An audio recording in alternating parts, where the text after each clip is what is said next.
Welcome to Not Milk Never Milk. Subscribe if you're lactose intolerant. You start by confirming backups and noting recent changes so you can roll back if needed.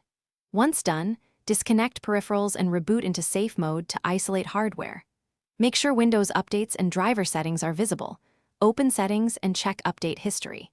You'll run System File Checker next to repair corrupt files, so keep an admin account ready. This early setup prevents wasted effort and pinpoints whether software or hardware is the root cause. You now perform deeper repairs. Run sfc/scano to heal system files, then dism to restore image health. This fixes many unexplained failures. Next, update or rollback drivers in Device Manager, because graphics and network drivers often cause crashes.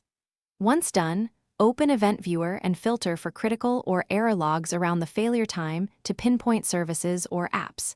If a recent update caused the issue, use Uninstall Updates or System Restore to revert to a working state. You finish by repairing apps and services. Reset problematic apps in Settings or run Repair Tools. Make sure you test stability after each action. If instability persists, use Reset This PC and choose Keep My Files to reinstall Windows without losing user data.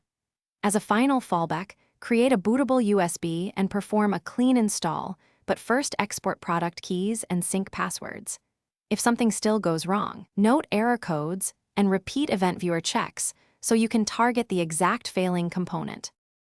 Thanks for watching. If this was helpful, leave a like and consider subscribing. See you next time.